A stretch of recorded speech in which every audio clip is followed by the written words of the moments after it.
Luego de tener clara la importancia y los conceptos fundamentales vinculados con el derecho procesal administrativo, así como la relevancia del sistema contencioso administrativo y su régimen impugnatorio, nos aproximaremos a la comprensión de los distintos procesos contenciosos administrativos contenidos en la Ley Orgánica de la Jurisdicción Contencioso Administrativa.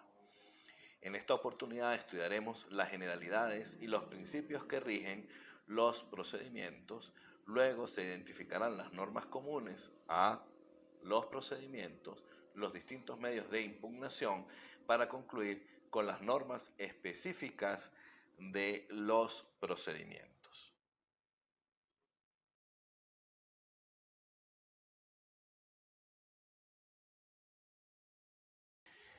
Las generalidades. Encontramos una serie de principios que orientan la ejecución de las actividades de los órganos del sistema contencioso administrativo en ejecución de la función jurisdiccional. Entre los que encontramos impulso del procedimiento, la potestad cautelar, los medios alternativos de resolución de conflicto y la participación ciudadana. El impulso del procedimiento lo encontramos regulado en el artículo 4 de la Ley Orgánica de la Jurisdicción Contencioso Administrativa, imponiendo a que el juez deba impulsar el proceso de oficio o instancia de parte hasta su conclusión. Esta forma parte de la función inquisitiva, pero con la salvedad que se debe respetar el debido proceso. Con relación a la potestad cautelar, regulada en el único aparte del artículo 4 de la Ley Orgánica de la Jurisdicción Contencioso Administrativa, el juez contencioso está investido de las más amplias potestades cautelares. A tales efectos podrá dictar, aún de oficio, las medidas preventivas que resulten adecuadas a la situación fáctica concreta, imponiendo órdenes de hacer o no hacer a los particulares, así como a los órganos y entes de la administración pública, según el caso concreto, en protección y continuidad sobre la prestación de los servicios públicos y en su correcta actividad administrativa. Los medios alternativos de resolución de conflicto se encuentran consagrados en el artículo 5 de la Ley Orgánica de la Jurisdicción Contencioso Administrativa, por medio del cual se insta a los tribunales de la jurisdicción promover la utilización de medios alternativos de solución de conflicto en cualquier grado y estado del proceso, atendiendo a la especial naturaleza de las materias jurídicas sometidas a su conocimiento. En el artículo 10 de la Ley Orgánica de la Jurisdicción se asegura la participación popular en la jurisdicción contencioso administrativa, al establecer que los entes, consejos comunales, colectivos y otras manifestaciones populares de planificación, control, ejecución de políticas y servicios públicos podrán emitir su opinión en los juicios cuya materia debatida esté vinculada a su ámbito de actuación, aunque no sean partes. Ejemplo, la reclamación por la omisión en la prestación de los servicios públicos.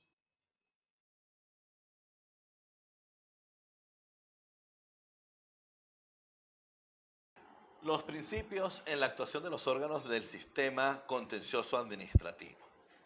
El artículo 3 de la Ley Orgánica de la Jurisdicción Contencioso Administrativa dispone: los órganos de la jurisdicción contencioso administrativa orientarán su actuación por los principios de justicia gratuita, accesibilidad, imparcialidad, idoneidad, transparencia, autonomía, independencia, responsabilidad, brevedad, oralidad, publicidad, gratuidad, celeridad e inmediación. Con relación a la justicia gratuita, está fundamentado en los derechos a la igualdad y tutela judicial efectiva. Sin embargo, a pesar de la modificación del sistema contencioso administrativo, cabe preguntarse: ¿con la creación de los juzgados nacionales se asegura una verdadera tutela judicial efectiva? En cuanto a la imparcialidad, al juez le está vedado conocer y resolver asuntos en los que sus intereses personales estén involucrados. Transparencia. El tribunal no debe actuar cuando el titular o alguno de sus miembros tenga alguna vinculación con alguna de las partes. La idoneidad. constituye un límite mínimo de la facultad de actuación de los órganos del Estado. En tal sentido, justifica una obligación del funcionario de hacer lo posible para brindar protección eficaz a los bienes jurídicos en juego. Autonomía e independencia. Los funcionarios pueden actuar libremente en cuanto a la apreciación del derecho y de la equidad, sin más obstáculos que las reglas que la ley les fije en cuanto a la forma de adelantar el proceso y de proferir su decisión. La responsabilidad. El juez tiene el deber inexcusable de resolver en todo asunto y no podrá dejar de hacerlo so pretexto de silencio, oscuridad o insuficiencia de ley. Brevedad. El tribunal está obligado a dictar la decisión jurisdiccional sobre los asuntos que le han sido sometidos, cuya omisión o retardo genera la denegación de justicia. Oralidad, principio según el cual las deducciones de las partes normalmente deben ser hechas de viva voz en audiencia. La publicidad asegura el desenvolvimiento del proceso en tal forma que cualquier persona, bien sea parte o extraño a la causa, pueda imponerse de las actuaciones que se realicen o existan en los tribunales. Gratuidad. A diferencia de la justicia gratuita, en el sistema contencioso no se puede cobrar aranceles. Sin embargo, las partes deben asumir los costos necesarios para impulsar el proceso. Y cabe la siguiente afirmación. En materia contencioso administrativa, en el curso del proceso existen costos ocultos. La celeridad. Derecho a obtener, dentro de un plazo razonable de los tribunales, la resolución definitiva de su conflicto, cuyo incumplimiento se genera por la inactividad del órgano jurisdiccional en no satisfacer la pretensión dentro del lapso previsto. Inmediación, principio en virtud del cual el tribunal actúa en contacto directo con las partes en el juicio, de modo que pueda apreciar las declaraciones de tales personas, lugares, entre otros, a base de la inmediata impresión recibida de ellos y no a base de la relación ajena.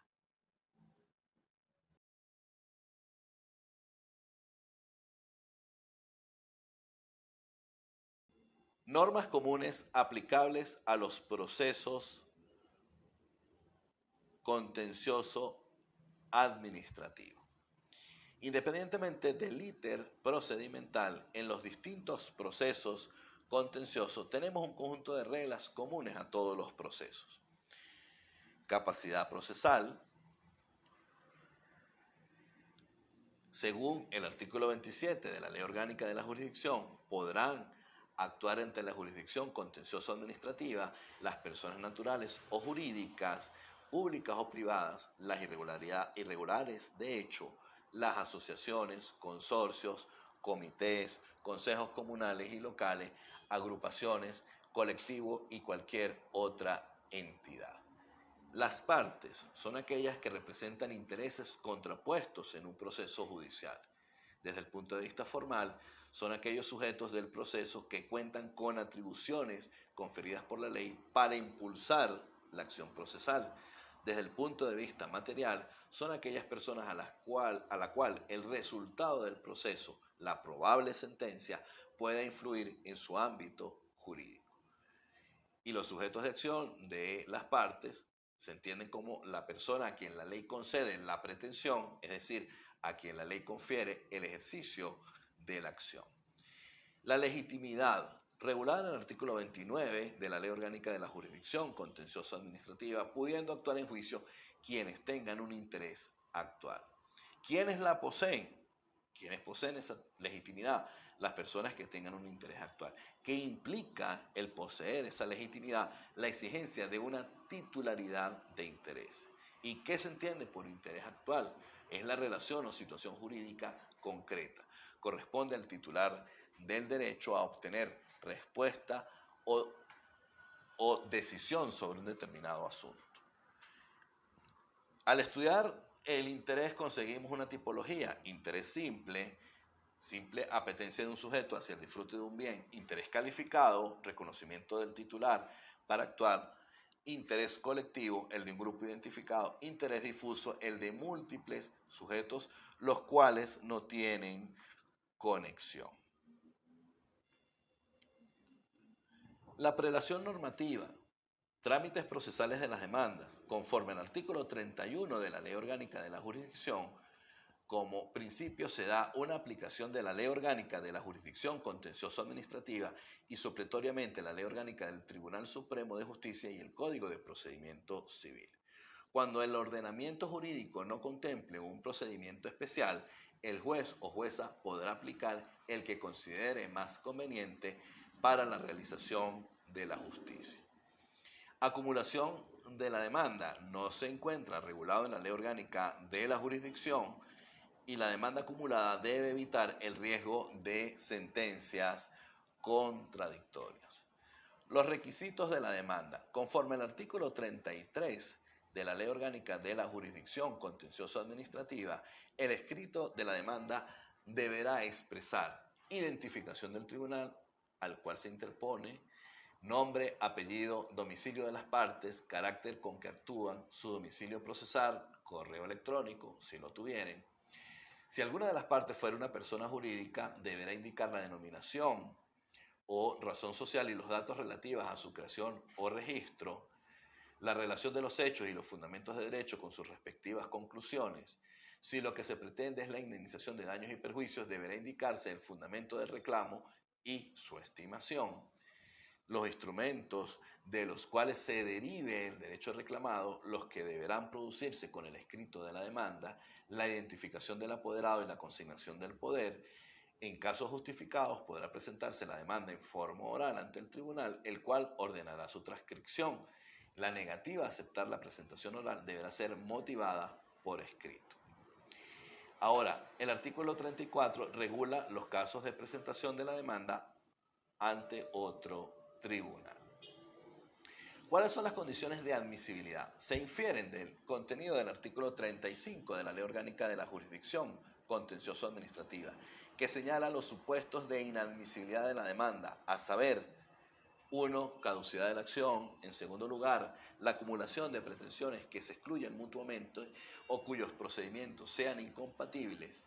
En tercer lugar, el incumplimiento del procedimiento administrativo previo a las demandas contra la República, los estados o contra los órganos o entes del poder público o los cuales la ley les atribuya tal prerrogativa.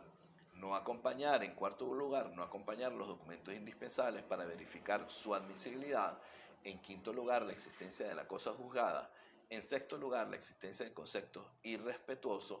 En séptimo lugar, cuando sea contraria al orden público, a las buenas costumbres o alguna disposición expresa de la ley.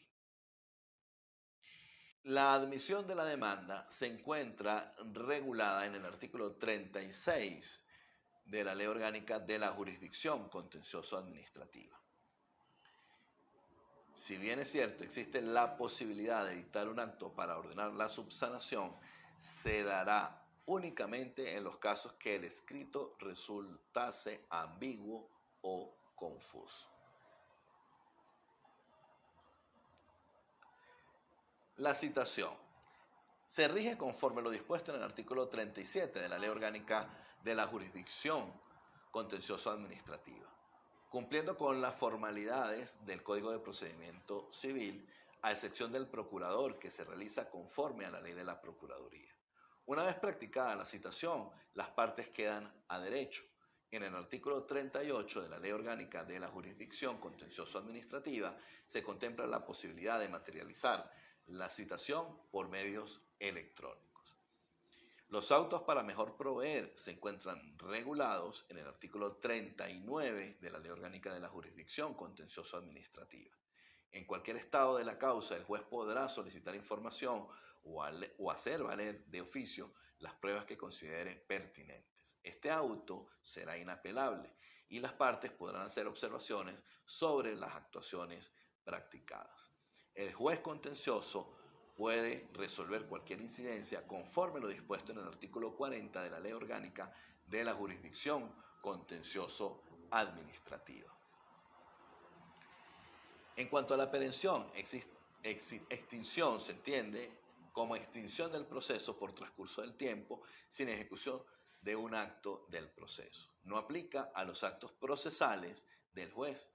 Se debe revisar el contenido del artículo 41 de la Ley Orgánica de la Jurisdicción Contencioso Administrativa. La ejecución de la sentencia. La Ley Orgánica de la Jurisdicción Contencioso Administrativa regula el proceso para materializar la ejecución de la sentencia y por tanto debemos revisar los contenidos del artículo 107 al 110, ambos inclusive.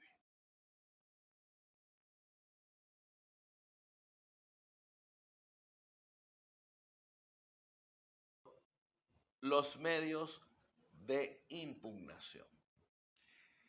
Al estudiar los distintos procesos, encontramos la demanda de nulidad. Constituye la vía para obtener la nulidad total o parcial de los actos generales o individuales de los órganos formales de la administración y los actos de autoridad, así como el restablecimiento de las situaciones jurídicas subjetivas infringidas y el pago de daños y perjuicios producidos por la actuación ilegal de la administración pública. En este caso, el procedimiento aplicable será el procedimiento común a las demandas de nulidad, interpretación de leyes y controversias administrativas. La demanda de interpretación de leyes debe versar sobre la interpretación solicitada, sea de un texto legal, aun cuando el mismo no establezca expresamente la posibilidad de interpretarse. Debe precisarse el motivo de la interpretación, es decir, señalar la oscuridad o ambigüedad objeto de interpretación. La interpretación no puede perseguir la sustitución de los recursos procesales existentes ni obtener una declaratoria con carácter de condena o constitutiva. La demanda por controversia administrativa se refiere a enfrentamientos entre autoridades públicas que corresponde dirimir a la jurisdicción contencioso administrativa. La demanda por prestación de servicios públicos. Cualquier reclamo por la omisión, demora o deficiente prestación de los servicios públicos, artículo 65 de la Ley Orgánica de la Jurisdicción, se va a regular por este procedimiento. Estos son los requisitos que la jurisprudencia ha venido perfilando en relación a las demandas por prestación de servicios públicos. Que la actividad sea en esencia una actividad de prestación, esto es, que apareje una ventaja, beneficio o un bien destinado a la satisfacción de necesidades de carácter general, que dicha actividad sea asumida por el Estado,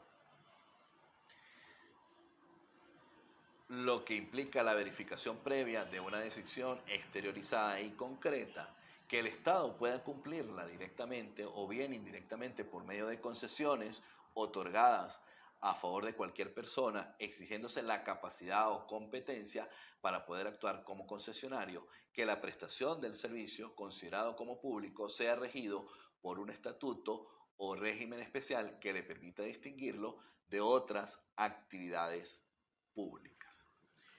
La demanda contra las vías de hecho. Las vías de hecho se refieren a aquella actuación material en la que incurre la administración pública y que ha debido legitimarse mediante la producción de un acto administrativo previo. Supuestos generadores: inexistencia o irregularidad sustancial del acto de cobertura de la actuación material, exceso en la propia actividad de ejecución en sí misma considerada. La demanda por abstención. Este recurso es un medio contencioso administrativo que puede y debe dar cabida a la pretensión de condena al cumplimiento de toda obligación administrativa incumplida, sin que se distinga si ésta es específica o genérica. En consecuencia, puede incluso tener como objeto la pretensión de condena a que la administración decida expresamente una petición administrativa con independencia de que otorgue o rechace el derecho solicitado en garantía del derecho de petición. Y por último tenemos las demandas de contenido patrimonial. Se trata el medio de impugnación mediante el cual se da trámite a pretensiones relacionadas con la responsabilidad contractual o extracontractual de la administración pública. En este sentido hace referencia a uno de los principales objetos del contencioso administrativo, esto es, las pretensiones de condena al pago de sumas de dinero y la reparación de daños y perjuicios originados por la responsabilidad contractual y extracontractual de la administración, las pretensiones ligadas al cumplimiento o la resolución de un contrato administrativo.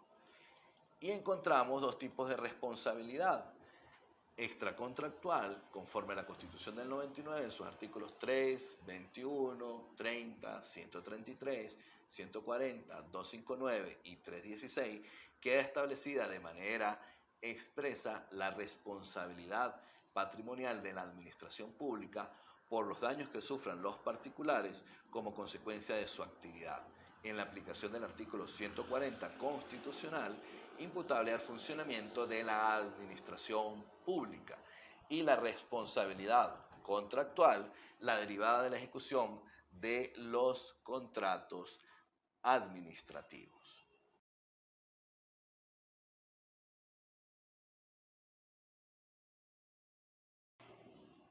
El íter procedimental. Con relación a las demandas de contenido patrimonial, vemos que existe una audiencia preliminar, una contestación de la demanda, una audiencia conclusiva. Se permite la participación popular. El lapso para sentenciar será de 30 días. Se debe agotar el procedimiento previo de demandas contra la República.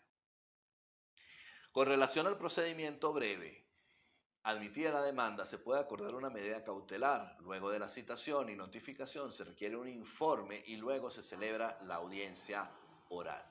En el mismo acto de la audiencia se promueve el escrito de pruebas. La decisión deberá dictarse dentro de los 5 días de despacho luego de la culminación de la audiencia.